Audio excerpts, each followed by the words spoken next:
ஒரு எலும்பு முறிவு ஏற்பட்டா நாம நேரா போய் ஒரு எக்ஸ்ரே எடுக்கிறோம் இல்லையா? ஆமா, அந்த எக்ஸ்ரேல ஒரு வெள்ளைக்கோடு ரொம்ப தெளிவா தெரியும். எலும்பு உடைஞ்சிருக்கா இல்லையான்னு 100% கச்சிதமா தெரிஞ்சிடும். சரியா சொன்னீங்க. ஆனா மனித ஆன்மாவையோ இல்ல மனித நேயத்தையோ எக்ஸ்ரே எடுத்து பார்க்க முடியுமா? அது ரொம்ப கஷ்டமான விஷயமாச்சே. அப்படி ஒரு வேளை பார்க்க முடிஞ்சா அதுல என்ன தெரியும்? இத பத்தி நீங்க என்னைக்காவது யோசிச்சிருக்கீங்களா? ஆன்மீகம் அப்படின்னாலே ஒரு பெரிய பனிமுட்டமான என்ன நடக்குதுன்னே புரியாத ஒரு குழப்பமான விஷயமா தான் பலரும் நினைக்கிறாங்க. கண்டிப்பா. அது ஏதோ நமக்கு சம்பந்தமில்லாத ஒரு விஷயம்னு நினைச்சு ஒதுங்கிடுவாங்க. ஆமா. ஆனா இன்னைக்கு நாம அந்த பனிமுட்டத்தை மொத்தமா விளக்க போறோம். 19ஆம் நூற்றாண்டுல எழுதப்பட்ட ஒரு தமிழ் நூல் எந்த மதச் சடங்குகளும் இல்லாம பிரபஞ்சத்தோட ரகசியத்தை அறிய ஒரே ஒரு விஐபி பாஸ் போதும்னு அடிச்சு சொல்லுது. அட, ஒரே ஒரு விஐபி பாஸ் தானா? அப்படிங்கறத தேடிதான் இன்றைய நமது இந்த பயணம். இத கேக்குற நீங்க எதையாவது புதிதாக ஆழமாக அதே சமயம் லாஜிக்கலா புரிஞ்சு கொள்ள நினைப்பவராக இருந்தா இந்த உரையாடல் உங்களுக்கானதுதான். ரொம்ப சரியா சொன்னீங்க. இன்னைக்கு நாம அலசப் போறது வள்ளலார் எழுதிய அருள் விளக்க மாலையில் உள்ள 74வது பாடல். இந்த ஒரு பாட்டுக்குள்ள அப்படி என்ன ஸ்பெஷல் இருக்குன்னு நினைக்கிறீங்க? அதாவது மனிதநேயம், ஆன்மீகம், பிரபஞ்ச உண்மைகள், இது எல்லாத்தையும் வெறும் 4 வரிகளுக்குள்ள ஒரு ஜிப் ஃபைல் மாதிரி கம்ப்ரஸ் பண்ணி வச்சிருக்காரு வள்ளலார். ஓஹோ, ஒரு ஜிப் ஃபைல் மாதிரியா? ஆமாமா, ஒரு பிரம்மாண்டமான தத்துவத்தை சாதாரண மனிதர்களுக்கும் புரியும்படி எப்படி எந்தவிதமான ஈகோவும் இல்லாம கொடுக்க முடியும் அப்படிங்கிறதுக்கு இந்த பாடல் ஒரு மிகச்சிறந்த உதாரணம். சரி, நாம இப்போ நேரடியாக விஷயத்துக்கே வந்துடலாம். இந்த பாடலோட முதல் வரியே ஒரு மிகப்பெரிய ஸ்டேட்மெண்டா இருக்கு. அதாவது தயையுடையார் எல்லாரும் சமரசத் சன்மார்க்கம் சார்ந்தவரே. இரக்கமுள்ளவர்கள் எல்லோரும் சமரச சன்மார்க்கத்தைச் சேர்ந்தவர்கள் அப்படின்னு சொல்றாரு. இது கேக்குறதுக்கு ரொம்ப நல்லா இருக்கு. ஆனா ஒரு நிமிஷம் இருங்க. சொல்லுங்க. இது ரொம்பவும் சிம்பிளா இல்லையா? இப்ப பாத்தீங்கன்னா, நான் ஒரு சிக்னல்ல நிக்கிறேன். பசியோடு இருக்கிற ஒருத்தருக்கு 10 ரூபாய் கொடுக்கறேன். இல்லனா அடிபட்ட ஒரு நாயை பார்த்து பரிதாபப்படுறேன். சரி. அவ்வளவுதானா? எனக்கு இரக்கம் வந்துருச்சு, நான் ஞானி ஆகிவிட்டேன்னு சொல்ல முடியுமா? இது ஆன்மீகத்தை ரொம்பவும் மலிவாக்குற மாதிரி தெரியலையா? மிகச் சரியான கேள்வி. மேலோட்டமா பார்த்தா அப்படிதான் தோணும். ஆனா வள்ளலார் இங்க பயன்படுத்துற தயை அப்படிங்கிற வார்த்தைக்கு பின்னாடி இருக்கிற உளவியலை நம்ம ஆழமா புரிச்சுக்கணும். ஓ, அந்த வார்த்தையில தான் விஷயமே இருக்கா? கண்டிப்பா. நீங்க சொன்னது அனுதாபம். ஆங்கிலத்துல சிம்பத்தின்னு சொல்லுவோம். அதாவது பாவம், அவருக்கு கஷ்டம் வந்திருக்கு அப்படின்னு விலகி நின்னு பரிதாபப்படுறது. ஆமா, நாம அப்படிதான் பண்ணுவோம். ஆனா தயை அப்படிங்கிறது எம்பத்தின் உச்சகட்டம். ஒரு செடி வாடுவதை பார்த்தாலே என் நெஞ்சம் வாடுதுன்னு சொன்னவர் அவர். அட, செடி வாடுனா நெஞ்சம் வாடுதா? ஆமா, அதாவது அந்த செடிக்குள் ஓடும் உயிரும் தனக்குள் ஓடும் உயிரும் ஒன்றுதான் அப்படின்னு உணர்ற அந்த ஆழமான அறிவுதான் தயை. ஓ, அதாவது நீ வேறு நான் வேறு அப்படிங்கிற பிரிவினை இல்லாம பிரபஞ்சத்துல உள்ள அனைத்து உயிர்களும் ஒரே நெட்வொர்க்ல இணைக்கப்பட்டிருக்குன்னு உணர்வதுதான் தயையா? சரியா புடிச்சிங்க. அந்த நெட்வொர்க் நீங்க உணர்ந்துட்டா அப்புறம் யாரை பாட்டு பரிதாபப்படுவீங்க? ஆமா, எல்லாமே ஒண்ணுதான் ஆயிடுமே. உங்களுக்கு நீங்களே உதவி செய்யற மாதிரி தான் மற்றவர்களுக்கும் உதவி செய்வீங்க. இங்கே ஏன் இது புரட்சிகரமானது அப்படிங்கறத நம்ம கவனிக்கணும். 19ஆம் நூற்றாண்டு தமிழ்நாட்டை கொஞ்சம் நினைச்சு பாருங்க. ரொம்ப கடுமையான கட்டுப்பாடுகள் இருந்த காலகட்டம் அது, இல்லையா? ஆமா ஆமா, ஜாதி, மதம், கடுமையான சடங்குகள் அப்படின்னு மனிதர்கள் பிரிந்து கிடந்த காலம். ஒரு மார்க்கத்துல சேரணும்னா நீங்க குறிப்பிட்ட உடையா அணியணும், காடுகளுக்கு போகணும், இல்ல உங்க உடலை வருத்தி கொள்ளணும்னு கடுமையான விதிமுறைகள் இருந்துச்சு. ஒரு பெரிய செக்லிஸ்ட் வச்சிருப்பாங்க. இதெல்லாம் டிக் பண்ணாதான் நீங்க உள்ள வர முடியும் அப்படின்னு சொல்லுவாங்க. ஆனா வள்ளலார் அந்த செக்லிஸ்ட் முழுவதையும் அப்படியே கிழித்தெறிந்து விடுறாரு. வாவ்! அவர் கேட்கறது ஒன்றே ஒன்றை மட்டும்தான், உனக்குள்ளே அந்த தயா இருக்கிறதா? அப்படியானால் நீ இந்த மார்க்கத்தை சார்ந்தவன் தான் அப்படின்னு முத்திரையிடுறாரு. உண்மையாவே இது ஒரு பெரிய விஷயங்க. ஆமா, உன்னுடைய ஜாதி என்ன, மதம் என்ன, நீ என்ன மொழியில பேசுற அப்படின்னு எந்த கேள்வியும் அவர் கேட்கல. இது கேட்கறதுக்கு உண்மையிலே ஒரு விஐபி பாஸ் மாதிரி தான் இருக்கு. நாம அடைய வேண்டிய இறுதி இலக்கும் ஒரு வகையில அன்பு தான். அந்த இலக்கை அடைய நாம பயன்படுத்துற நுழைவுச்சீட்டும் அதே அன்பு அல்லது தயை தானா? அதேதான். ஆரம்பமும் அன்பு, முடிவும் அன்பு. எந்த ஒரு கட்டுப்பாடும் இல்லாம இந்த இரக்கம் இருந்தாலே போதும், நீ அட்மிட் ஆயிட்ட அப்படின்னு சொல்றது எவ்ளோ பெரிய விடுதலை. இத கேக்குறப்போ ஆன்மீகம் அப்படிங்கறது ஏதோ ஒரு மலை உச்சியில இல்ல, அது நம்முடைய தினசரி வாழ்க்கையில நம்ம மற்றவர்கள் கிட்ட காட்டுற சின்ன சின்ன அக்கறையில தான் தொடங்குதுன்னு புரியுது. 100% உண்மை. அந்த விஐபி பாஸ் ஒவ்வொரு மனிதனுக்குள்ளும் இயற்கையாகவே இருக்கக்கூடிய ஒண்ணுதான். அப்ப வெளியில இருந்து எதையும் நம்ம தேடி போக வேண்டாம். கண்டிப்பா வேண்டாம். நீங்க வெளியிலிருந்து எதையும் புதிதாக கொண்டு வர வேண்டாம். உங்களுக்குள்ள இருக்கிற அந்த தயைய தட்டி எழுப்பினாலே போதும். இதனாலதான் இது சமரச சன்மார்க்கமாகுது. ஓ, எல்லாரையும் சமமா பாக்குற தன்மை. ஆமா, எல்லாரையும் சமமா பார்க்கும் அந்த தன்மை அந்த தயையிலிருந்து தான் பிறக்குது. சரி, இப்போ எனக்கு ஒரு சின்ன சந்தேகம் வருது. சொல்லுங்க. என்கிட்ட தயை இருக்கு. நான் அந்த விஐபி பாஸ வாங்கிக்கிட்டு உள்ள வந்துட்டேன். அடுத்து நான் என்ன பண்ணணும்? என் அறைக்குள்ள போய் கதவை சாத்திக்கிட்டு கண்ணை மூடி தியானம் பண்ணணுமா? எனக்குள்ள நானே அன்பா இருந்துட்டு போயிடலாமே? இங்கதான் நிறைய பேர் சறுக்குறாங்க. தனிமையில போயிட்டா எல்லாம் கிடைச்சிரும்னு நினைக்கிறது ஒரு மிகப்பெரிய மாயை. அப்படியா? ஆமா. அதனாலதான் கவிதையோட 2வது வரியில வள்ளலார் ஒரு பெரிய செக்மேட் வைக்கிறாரு. ஈங்கவர்கள் தம்மோடும் கூடி நயமுறு நல்லருள் நெறியில் கழித்து விளையாடி நன்னுகை என்று எனக்கு இசைத்த நண்புரு சத்குருவே. ஒரு நிமிஷம், இந்த வரிய நாம கொஞ்சம் ஆழ்வா கவனிக்கணும். ஆமா, தனிமையை அவர் முற்றிலுமாக நிராகரிக்கிறாரு. கூடி வாழச் சொல்றாரா? இது கொஞ்சம் முரண்பாடா இருக்கே. ஆன்மீகம் அப்படின்னாலே குடும்பத்தை விட்டு பிரிஞ்சு உலக ஆசைகளை துறந்து காட்டுல தவம் செய்யறதும் தானே நம்ம திரைப்படங்கள்லயும் கதைகள்லயும் பார்த்திருக்கோம். அதுதான் பொதுவான பிம்பம். ஒரு சீரியஸான ரொம்பவும் வறண்ட ஒரு வாழ்க்கையை தான் பலரும் ஆன்மீகம்னு நினைக்கிறாங்க. சிரிக்கவே கூடாது அப்படிங்கிற மாதிரி. ஆமா, ஆனா வள்ளலார் அந்த பிம்பத்தை இங்க சுக்குநூறா உடைக்கிறாரு. தயையுடைய மனிதர்களோடு கூடி வாழ சொல்றாரு. தனிமை அப்படிங்கிறது பல நேரங்கள்ல உங்க ஈகோவை வளர்த்துரும். ஓ, நான் மட்டும்தான் பெரிய தபஸ்வி அப்படிங்கிற மாதிரி ஒரு அகங்காரமா? அதேதான். நான் மட்டும் தவம் செய்றேன், நான் பெரிய ஆள் அப்படிங்கிற ஈகோ வந்துரும். ஆனா 10 பேரோட சேர்ந்து இருக்கும்போது தான் உங்களோட கோபம், பொறுமை, அன்பு எல்லாமே பரிசோதிக்கப்படும். அடா, இது ஒரு அருமையான பாயிண்ட். அதாவது நான் எனக்குள்ள அன்பானவன் அப்படின்னு ஒரு ரூம்குள்ள உட்கார்ந்துகிட்டு கற்பனை செஞ்சுக்கிறது ரொம்ப சுலபம். ஆமா, ரொம்ப ஈஸி. ஆனா வெளியில 4 பேரோடு பழகும்போது தான் உண்மையாவே என்கிட்ட தயை இருக்கான்னு தெரியும் இல்லையா? இது எனக்கு இன்னொரு விஷயத்த ஞாபகப்படுத்துது. நம்ம ஒரு புதிய மொழிய கத்துக்கிற மாதிரி இருக்குது. ஓ, எப்படி சொல்றீங்க? அதாவது நான் ஒரு அறைக்குள் உட்கார்ந்துகிட்டு டிக்ஷனரியையும் கிராமர் புத்தகத்தையும் மனப்பாடம் செஞ்சா மட்டும் எனக்கு அந்த மொழி வந்துடாது. அது தனிமை. கரெக்ட். அதைவிட அந்த மொழிய பேசுற மக்கள் கிட்ட போய் அவங்களோட கூடி பேசி சில தப்புகளை செஞ்சு அவங்களோட சேர்ந்து சிரிச்சு இப்படி பழகும்போது தான் அந்த மொழி ரொம்ப இயல்பா வரும். அதத்தான் வள்ளலாரும் சொல்றாரோ, தய உள்ளவர்களோடு கூடி பழகினா ஆன்மீகம் இயல்பா வந்துரும் அப்படின்னு. மிக அருமையான ஒப்பீடுங்க. அதான் அவர் சொல்றாரு. அது மட்டுமல்ல, அப்படி சேர்ந்து இருக்கிறத அவர் எப்படி செய்ய சொல்றாரு தெரியுமா? எப்படி? கழித்து விளையாடி அப்படின்றாரு. அதாவது ஆங்கிலத்துல ரிஜாய்ஸ் அண்ட் பிளே அப்படின்னு சொல்லுவோம்ல, அப்படி. ஆன்மீகத்துல விளையாட்டா? ஆமா, ஆன்மீகம் அப்படிங்கிறது ஒரு பாரமான சிலுவையை சுமக்கிற பயணம் அல்ல, அது ஒரு கொண்டாட்டம். இது அவருக்கு யார் சொல்லிக் கொடுத்தது தெரியுமா? யார் அது? அவருடைய குரு. அந்த குருவை அவர் எப்படி குறிப்பிடுறாரு பாருங்க. நண்புரு சர்க்குரு அப்படின்னு சொல்றாரு. நண்பரு சர்க்குரு, நண்பனை போன்ற குருவா? ஆமா, ஒரு கண்டிப்பான ஆசானாக, கையில பிரம்போட பயமுறுத்துற குருவாக இல்லாம ஒரு தோழனைப் போல நண்பனைப் போல வழிகாட்டும் உண்மையான குரு அப்படின்றாரு. இது எனக்கு உண்மையிலே ஒரு பெரிய ஆச்சரியத்தை தருது. பொதுவா குரு சிஷ்யன் அப்படின்னாலே ஒரு படிநிலை இருக்கும், அதாவது ஒரு ஹையரார்கி இருக்கும். ஆமா, குரு மேல இருப்பாரு, சிஷ்யன் கீழே இருப்பாரு. குரு சொல்றத கண்மூடித்தனமா பின்பற்றணும். ஆனா இங்கே ஒரு நண்பனை போல தோள் மேல கை போட்டுக்கிட்டு, வா நாம எல்லாரும் சேர்ந்து விளையாடிக்கிட்டே அந்த இலக்க அடைவோம் அப்படின்னு குரு சொல்றது. இது மனித உளவியலை மிக சரியா புரிஞ்சுக்கிட்ட ஒருத்தரால மட்டுமே சொல்ல முடியும். கண்டிப்பா. அந்த உளவியல்ல தான் விஷயமே இருக்கு. பயத்தின் மூலமாக புகட்டப்படும் எந்த ஒரு விஷயமும் மனித மனதோட ஆழத்திற்கு போகாது.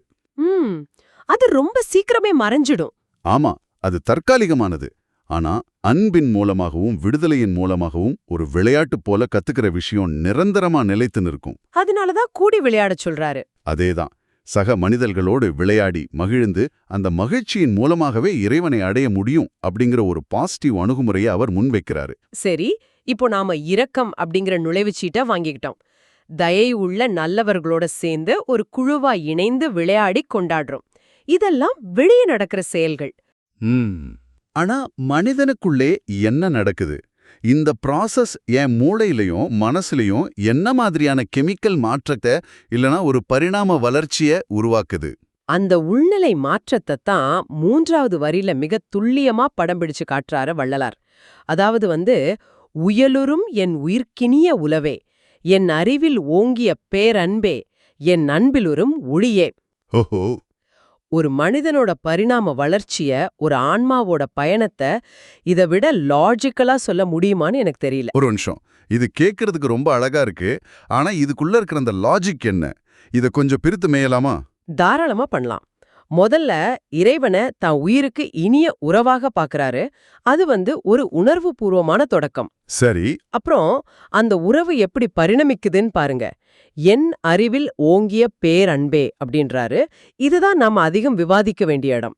பொதுவா அறிவு வேறு அன்பு வேறு அப்படின்னு தானே நம்ம பிரிச்சு பார்ப்போம். ஆமா, அறிவுக்கும் அன்புக்குமே எப்பவுமே ஒரு பனிப்போர் நடந்துகிட்டே இருக்கும். மூளையா மனசா அப்படிங்கிற ஒரு பட்டிமன்றம் எப்போதுமே ஓடிக்கிட்டே இருக்கும். சரியா சொன்னீங்க.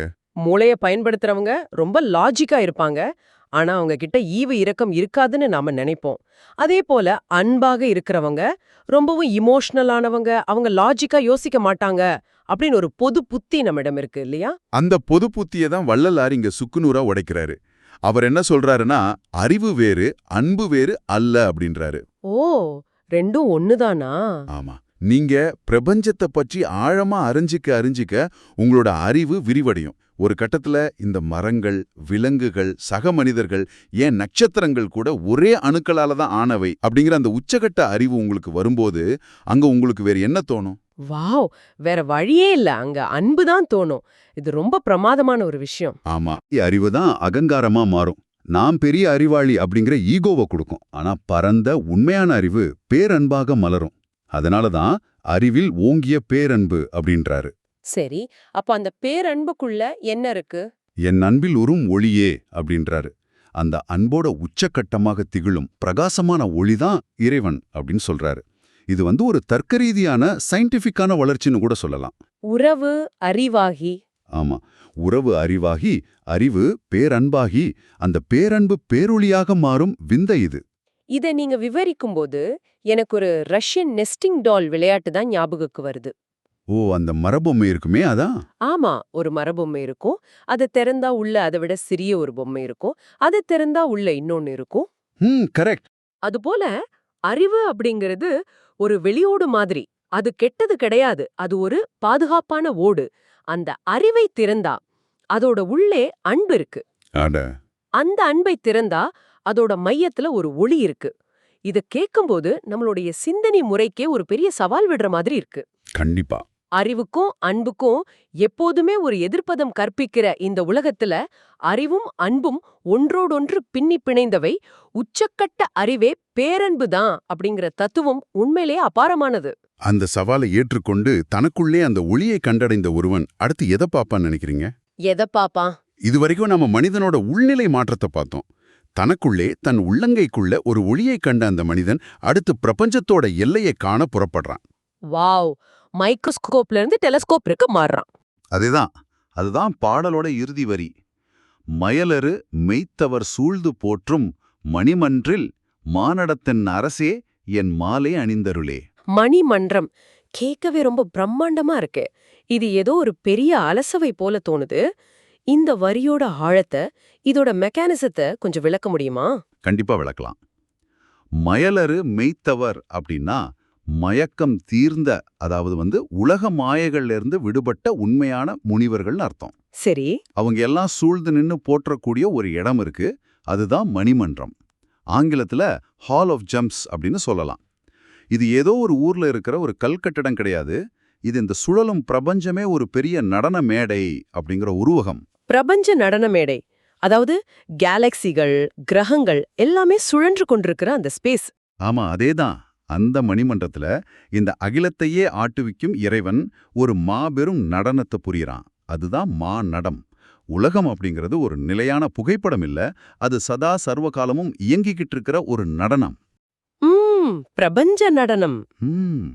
அப்படிப்பட்ட ஒரு பிரம்மாண்டமான அரசன், அகிலத்திற்கே அரசனவன், அந்த அரசன்கிட்ட போய் தான் தொடுத்த இந்த சிறிய கவிதை மாலைய, அதாவது இந்த அருள் விளக்க மாலை அப்படிங்கிற நூலை தன் கழுத்துல அணிந்து தனக்கு அருள் புரியுமாறு வள்ளலார் உரிமையோடு கேட்கிறாரு. ஒரு நிமிஷம், இது கொஞ்சம் யோசிச்சு பாருங்களேன். இது எவ்ளோ அழகான, அதே சமயம் ஆச்சரியமான ஒரு முரண்பாடு. சொல்லுங்க. ஒரு பக்கம் பிரபஞ்சத்தையே இயக்குற ஒரு மாபெரும் சக்தி, கோடிக்கணக்கான நட்சத்திரங்கள மணிமன்றத்துல நடனமாடச் செய்யும் ஒரு மாபெரும் அரசன். ஆமா.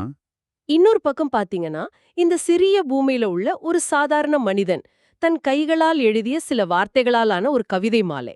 எவ்ளோ பெரிய கான்ட்ராஸ்ட் இல்லையா? ஆமா, உள்நோக்கி பயணித்து ஒளியைக் கண்டவர் இப்போ பிரபஞ்ச வெளியில நடக்கிற ஒரு மாபெரும் நடனத்தை காண்றாரு.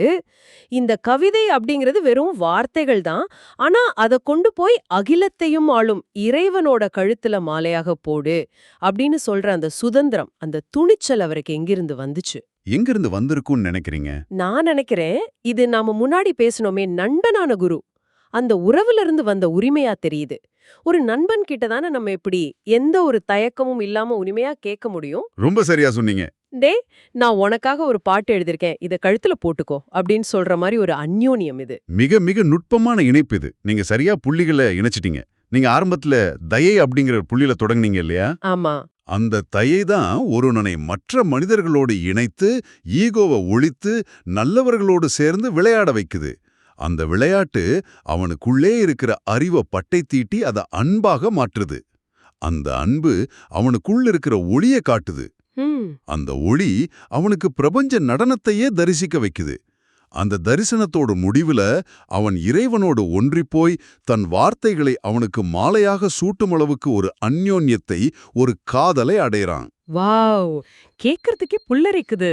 எந்தவிதமான இடைத்தரகர்களும் இல்லாம, மதச்சடங்குகள் இல்லாம, ஒரு மனிதன் தன் அன்பின் மூலமாகவே, தன் இரக்கத்தின் மூலமாகவே பிரபஞ்ச சக்தியோடு நேரடி தொடர்புல ஈடுபட முடியும் அப்படிங்கறத தான் இந்த பாடல் நமக்கு நிறுவுது.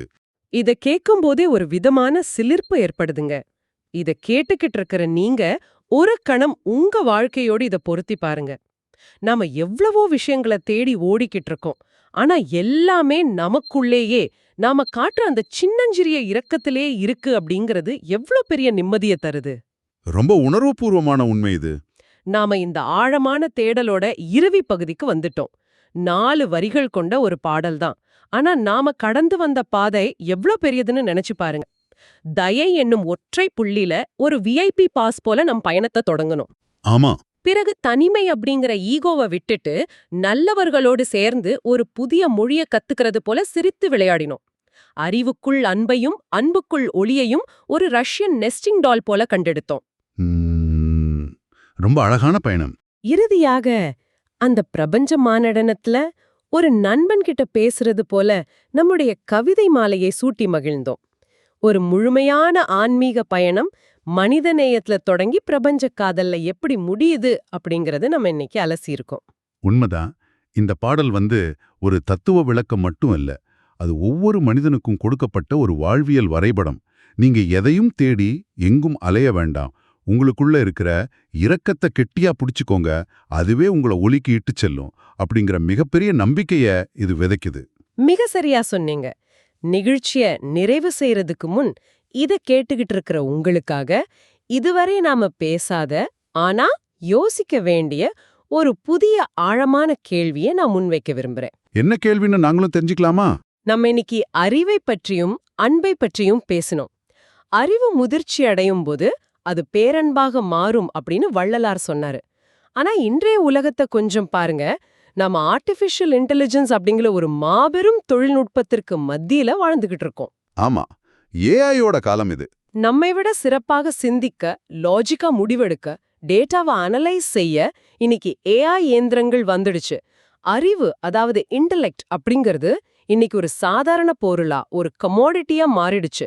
இயந்திரங்கள் நம்மை விட அதிபுத்திசாலிகளா மாறிக்கிட்டு வருது.